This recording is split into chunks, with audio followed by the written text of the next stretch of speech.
എവിടെ നീ ഇത് കണ്ട നീ? കൊളസ്ട്രോളിന്റെ റിസൾട്ടാ 110ഓളം കൂടി ആ പെണ്ണ് പറഞ്ഞത്. കൊളസ്ട്രോൾ കൂടാ എന്താ പറ്റിയേ? എന്താ കുഴപ്പമെന്നാ? ഇന്നലെ ഉണ്ടാക്കിയ പഴംപൊരിയില് ഓയില്, ഇന്നുണ്ടാക്കിയ ഉപ്പേരിയില്, കോഴി പൊരിച്ചിലൊക്കെ ഓയിലാ. നീ ഉണ്ടാക്കുന്നതൊക്കെ ഒടുക്കത്തെ ഓയിലാ. നിങ്ങൾ എന്താ പറയണേ? ഓയിൽ ഒഴിക്കണേന് ഓയിൽ തന്നെ ഒഴിക്കണേ, അല്ലാണ്ട് പച്ചവെള്ളം കൊണ്ട് ഒഴിച്ചിട്ട് പൊരിക്കാൻ പറ്റുമോ? പ്രശ്നം നീ ഒന്ന് നോക്കിയ മോനെ, എന്തോരം കൊളസ്ട്രോൾ കൂടി ഈ ഓയിൽ ഒഴിച്ചിട്ട് കൂട്ടിട്ട് നോക്കുന്നില്ലേ? എന്റെ ഇപ്പൊ പറയണ കേട്ടില്ല മോനെ, ഓയിൽ ഒഴിക്കാണ്ട് എങ്ങനെ ഉണ്ടാക്കുക? ഇതാണോ ഇപ്പൊ ഇവിടുത്തെ പ്രശ്നം? ഇതിലുള്ള സംഭവമൊക്കെ നമ്മുടെ കയ്യിലുണ്ട്.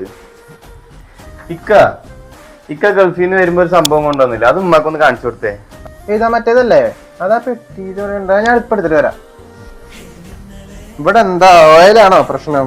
നമ്മുടെ ജീപ്പാസിന്റെ എയർ ഫ്രയർ 2 വർഷം വരെ വാറന്റി ഉണ്ട്, 4 ലിറ്റർ കപ്പാസിറ്റി.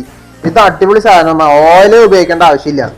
ഇമ്മ ഇതിൽ ഏതൊരു സംഭവം കുക്ക് ചെയ്യുകയാണെങ്കിലും ജസ്റ്റ് ടൈം മാത്രം ഒന്ന് സെറ്റ് ചെയ്താൽ മതി. അപ്പോ ജീപ്പാസിന്റെ എയർ ഫ്രയർ ഇനി ഒരു ടെൻഷനും വേണ്ട, ഓയിലും വേണ്ട.